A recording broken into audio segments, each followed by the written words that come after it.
why you can't stay disciplined, and how to fix it. 97% of New Year's resolutions fail by February. Have you ever wondered why it's always around the same time for almost everyone?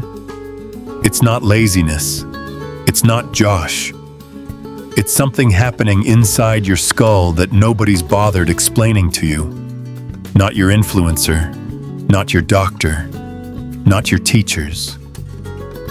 I'm about to show you the one mechanism almost nobody talks about, because it's not as catchy as just have more willpower, but it's the actual answer.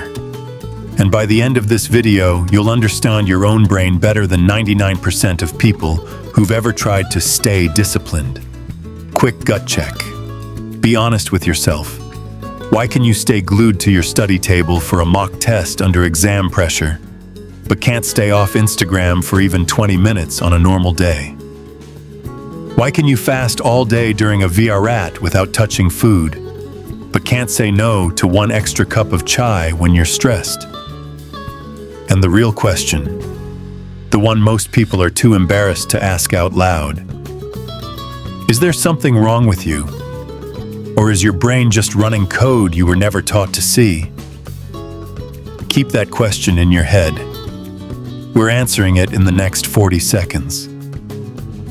Here's the answer, and it's going to sound almost too simple. Discipline isn't a trait you either have or don't. It's a tug of war between two systems in your skull, and one of them is thousands of times faster than the other. That's the part most videos stop at. Here's the part they don't tell you. Willpower size isn't actually the problem toppers who crack U, PSC, and IITJEEE after years of 12-hour study days, or athletes like Virat Kohli who completely rebuilt his fitness and diet discipline after 2012. They aren't walking around with bigger willpower than you. They figured out something that makes raw willpower almost irrelevant.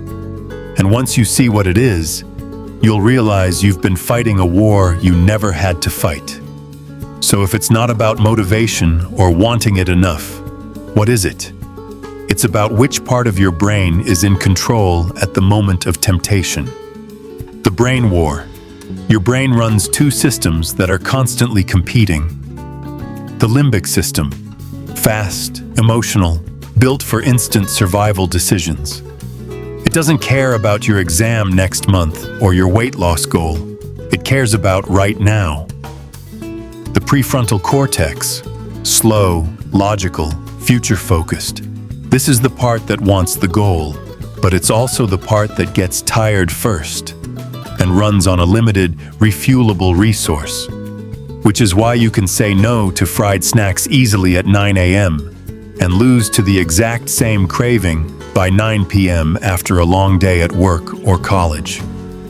Brain imaging research from Heatherton and Wagner, 2011, Trends in Cognitive Sciences, found something striking. In people who repeatedly fail at self-control, the limbic system shows stronger activation, and the prefrontal cortex shows weaker activation the moment temptation appears.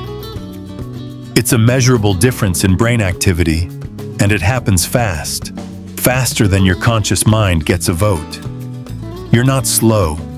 You're not weak. You're trying to win a sprint against a part of your brain that's had a 200,000-year head start.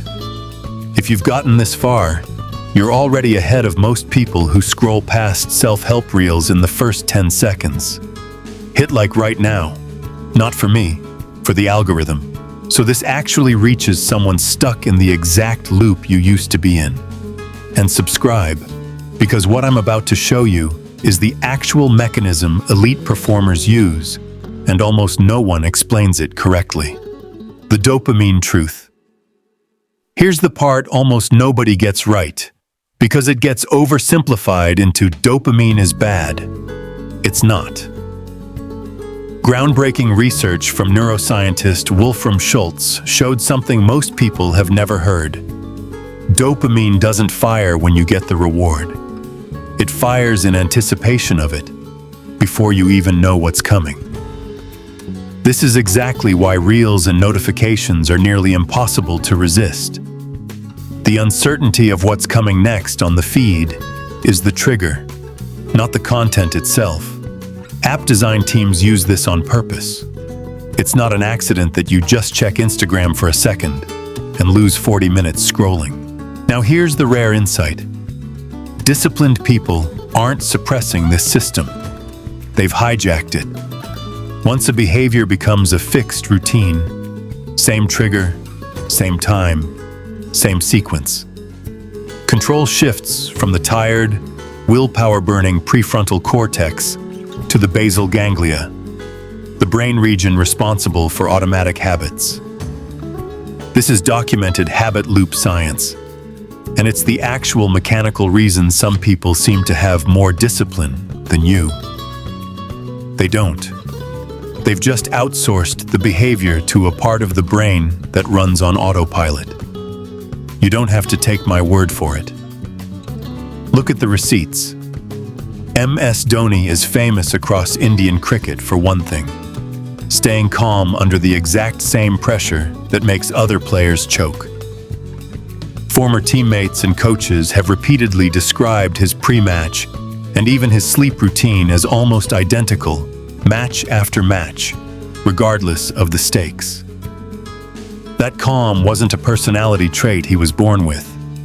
It came from drilling the same mental and physical routine so many times that his brain stopped treating big moments as decisions and started treating them as habit. Virat Kohli's transformation is one of the most well-documented discipline stories in Indian sport. Before 2012, by his own admission, his fitness and diet were average for an international cricketer. After a wake-up call following a poor tour of Australia, he overhauled his entire routine, diet timing, sleep, training, and stuck to the same sequence daily for years, not occasionally. That consistency, not a sudden surge of willpower, is what built the fitness level he's known for now. Different fields, same mechanism. Remove the decision, and you remove the dependency on willpower. So let's answer the real question. Why can't you stay disciplined? Because you were taught to fight a 200,000-year-old survival system sitting a resource that runs out by lunchtime. That's not a fair fight, and it never was. Here's the actual fix in 3 brain-based moves. 1. Pre-decide, don't decide. Plan tomorrow's study slots or your meals tonight, while your prefrontal cortex still has fuel. Don't leave it for the tired version of you at 7 p.m. 2. Engineer the environment, not the moment. Keep your phone in another room while studying. Keep junk food out of the house. Out of sight measurably reduces limbic activation. 3. Stack the new habit onto an existing automatic one. Attach it to something your basal ganglia already runs without thought, like your morning chai or your evening puja. Discipline isn't the finish line. Reducing how much of it you need is. And here's the moment that should hit you the hardest. Every time you failed before, it wasn't proof you're broken. It was proof you were using the wrong tool against a biological system that was never designed to be defeated with raw effort. The version of you that finally cracks the exam, finally gets fit, finally builds the business, isn't a more disciplined version. It's a version that needs less discipline to keep going, because the habit became as automatic as breathing. That's not motivation talking. That's neuroscience. And now you know something most people never will. If this is the first time discipline actually made sense to you, that's not an accident. This is information most channels won't go this deep on, because just have more willpower gets more views than the truth. The next video breaks down the exact habit stacking sequence to make any habit automatic in under 30 days, and it builds directly on everything you just learned. You genuinely don't want to miss it. Subscribe, hit the bell, and comment the one habit you're rebuilding this week. I read every single one, and I want to see who actually applies this. See you in the next one.